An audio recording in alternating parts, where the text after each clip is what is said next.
Con nosotros el presidente del Consejo Económico y Social, Rafael Toribio, viejo amigo, militante de la sociedad civil. ¿Cómo te encuentras, Rafael? Así es, muy buenos días, encantado de poder compartir con ustedes. Hay un tema obligado, Rafael, el asunto del pacto eléctrico. Ustedes han prometido que eso estaría listo en diciembre, pero resulta que había un 5% de disenso cuando se congeló el asunto. Ajá. Esa pregunta se le hicimos aquí al ministro de Energía y Minas. Bueno, si es un 5%, va a ser fácil. Y él dijo, no, espérate, porque está de nuevo Punta Catalina, está el gasoducto de AES, de Punta Caucedo, Boca Chica, o sea que son elementos nuevos. ¿Estamos listos para diciembre o habrá que rediscutir algunas cosas? Mira, la intención es que se firme en diciembre y ha sido una opinión muy favorable de prácticamente todos los sectores que participaron en la discusión del pacto eléctrico, especialmente el sector gubernamental ahora. Pero lógicamente esa es una intención, estamos haciendo esos esfuerzos, pero no es sentarnos y firmar lo que no se firmó en aquella oportunidad, porque hay ciertamente unos altos niveles de consenso, hay disensos que se señalaron, pero ha pasado mucho tiempo desde que se suspendió el proceso en el 17 hasta ahora. Incluso algunos de los que eran disensos en aquella oportunidad ahora ya fueron resueltos por decisiones gubernamentales.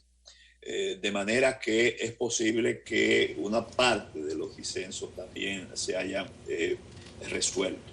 Pero hay cosas nuevas, efectivamente, que tendrán que ser de algún modo gestionados.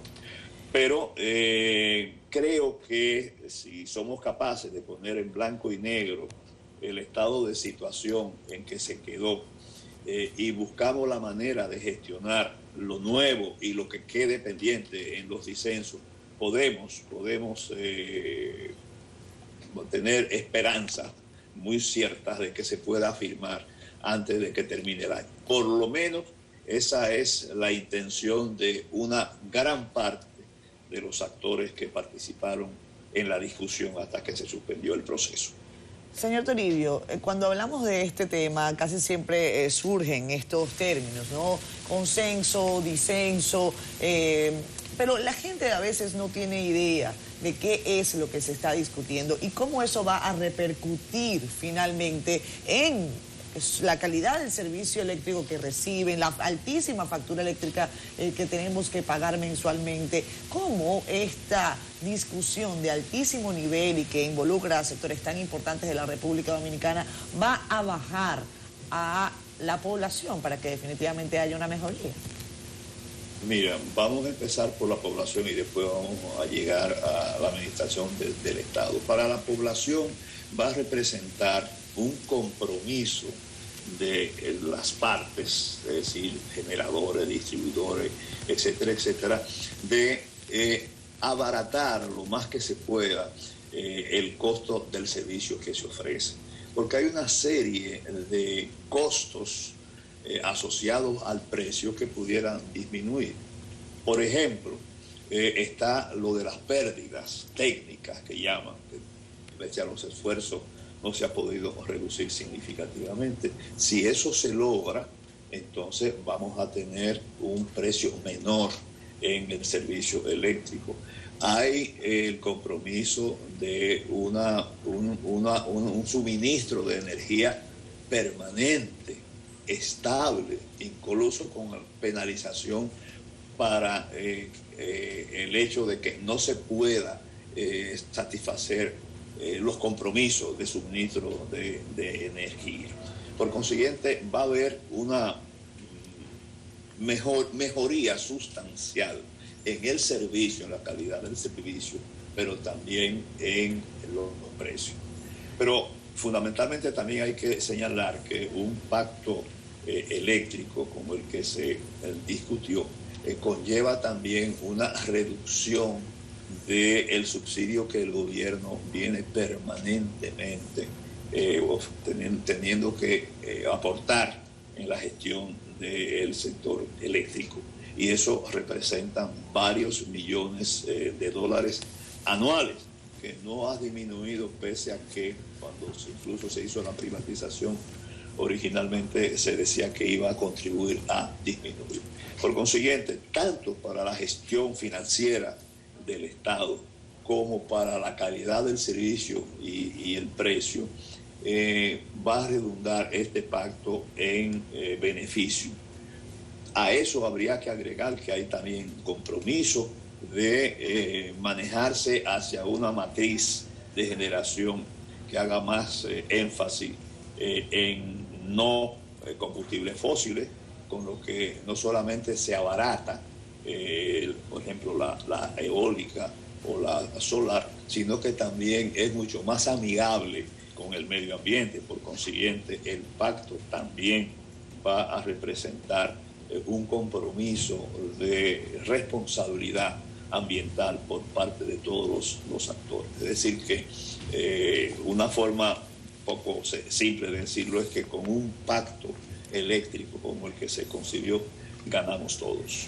Señor Toribio, otro pacto que tal vez no es tan popular como el pacto eléctrico, pero sí esperado, es el pacto fiscal. ¿Cómo avanzan las conversaciones y si ya se iniciaron los preparativos? Mira, estamos dándole fundamentalmente énfasis al pacto eléctrico y esa es por eso la intención de firmarlo ahora, para que tengamos tiempo, sobre todo desde el inicio del año, a buscarnos al pacto fiscal. Hay que recordar a la ciudadanía que ese pacto se introdujo en el CES en su momento, tal como está establecido en la Ley de Estrategia Nacional de Desarrollo. Pero una diferencia que mantuvo el gobierno en aquel momento hizo que no progresaran los trabajos, y es que el gobierno entendió que no era el momento de hablar de la calidad del gasto y del financiamiento, sino simplemente de la tributación, es decir, buscaba aumentar los impuestos, los ingresos a través de impuestos, pero sin que se tocara la calidad del gasto. La opinión mayoritaria en ese momento, sobre todo del sector social, era que no se podía hablar de ingresos solamente si no se hablaba también del gasto. No hubo acuerdo y el gobierno entonces prefirió sacar el tema de la discusión del CES. Pero en su momento se establecieron unos lineamientos básicos para la discusión del pacto, es decir, unos principios orientadores que habrá que un poco validarlo. Pero quiero señalar que en estos momentos creo que hay mejores condiciones para iniciar la discusión de un pacto fiscal de manera integral, es decir, que incluya ingresos, también calidad del gasto y, por qué no, también el financiamiento, porque la actitud del gobierno actual es un tanto diferente de la anterior, y a través de voceros autorizados del sector económico y financiero del gobierno han indicado que sí que es necesario hablar de la calidad del gasto. Incluso algunos han llegado a señalar que la justificación de los impuestos, es decir, de los ingresos que se obtienen a través de los impuestos, es a dónde se gastan o invierten. Por consiguiente, tiene que abordarse el tema de la calidad del gasto. Y si esto es así, creo que hay una avenida muy prometedora, porque la posición anterior de no hablar del gasto está superada y el gobierno también quiere que se hable del gasto para que haya una mayor justificación de los ingresos que percibe a través de los impuestos. Rafael, haciendo memoria, aunque a esta edad no es bueno confiar tanto en la memoria, el presidente Abinader se ha referido en 2 ocasiones al pacto fiscal y ha hablado de que el año próximo tendremos o entraremos a esa discusión. ¿Eso no podría ser una presión para el Consejo? Bueno, en cierta medida sí, porque el presidente no solamente nos puso esos dos importantes puntos de la agenda, sino que nos dio un plazo, porque fue en 6 meses, en el entendido de que prácticamente a mediados de cada año tiene que estarse ya en los toques finales del presupuesto. Entonces, su intención es que el resultado de esos dos pactos formen parte del presupuesto para el 2022. Por consiguiente, debieran estar terminados, concluidos para mediados del año que viene. Ciertamente hay que asegurar los pasos, tanto en el eléctrico como en el fiscal, para poder tener resultados que puedan integrarse al presupuesto del 22. Y en eso estamos. No va a ser por falta de esfuerzo y de responsabilidad si no se llega, pero yo creo que si somos capaces de la firma del pacto eléctrico en lo que resta del año, y al mismo tiempo, paralelamente, vamos trabajando de manera que al inicio del año podamos iniciar formalmente la discusión, creo que podemos cumplir con la encomienda que ha puesto sobre la responsabilidad del ser el presidente de la República. Rafael, infórmanos. Parece que el Consejo está en un proceso de reestructuración, porque vi que hay una gran cantidad de organizaciones, cerca de 30, que están postulando. ¿Cómo es? Sí. Explícanos. Mira, lo que sucede es esto, de que originalmente había una representación establecida en el decreto que dio origen al CES, donde había una asimetría, vamos a decir así, a favor del sector empresarial. Eso se fue manejando según se pudo, y en el 2015 la ley 241, que es un poco el que organiza el CES, superando el decreto del 2005, establece que la representación tiene que ser igualitaria por cada uno de los sectores que componen el pleno. Estos sectores son el social, el laboral y el empresarial, a razón de 15 miembros por cada uno de estos sectores. Posteriormente a eso hubo un decreto donde se establece un reglamento para la selección de esos 15 representantes por cada uno de los sectores.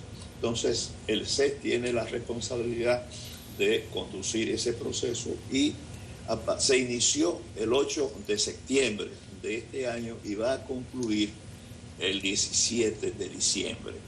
De manera que ahora mismo se está ya en proceso de validar las instituciones que mostraron en cada uno de los sectores intención de pertenecer al Pleno, a fin de que se celebre, también convocada por el CES y supervisada por el CES, asambleas eleccionarias por cada uno de los sectores, de manera que las propias instituciones que lo conforman, que han manifestado intención de pertenecer al CES, al pleno del CES, y que cumplan los requisitos establecidos en el decreto, puedan de manera libre elegir sus 15 representantes. De manera que podemos asegurar, porque el proceso ya está en su fase final, de que tendremos, desde el punto de vista de la representación en el pleno del CES, una mayor representatividad, yo diría una representación mucho más amplia y también más democrática. En términos muy sencillos, una vez que concluya esto y se juramente las nuevas autoridades, el año que viene va a ser un nuevo CES, porque va a tener una representación más amplia y mucho más democrática. Más diversa. Señor Toribio, queremos aprovechar porque no habíamos tenido la oportunidad en este programa de tenerlo como invitado, de felicitarlo por esa designación del presidente de la República al frente de esta importante institución constitucionalmente establecida para dirimir los puntos más conflictivos quizás, de mayor responsabilidad, y que requiere esto de mucha cabeza fría, y sabemos que usted va a llevar adelante con éxito este proceso. Sí, muchas gracias, muchas gracias. Por lo menos por falta de empeño no va a suceder nada en contra de el cumplimiento a cabalidad de los roles que tiene ese importante órgano y además las expectativas que tiene la ciudadanía sobre él. Así que vamos a hacer todo el esfuerzo que sea necesario. Bueno, gracias Rafael, éxito en tus nuevas funciones y saludo a la familia. Ya. Feliz día. Gracias. Una pausa.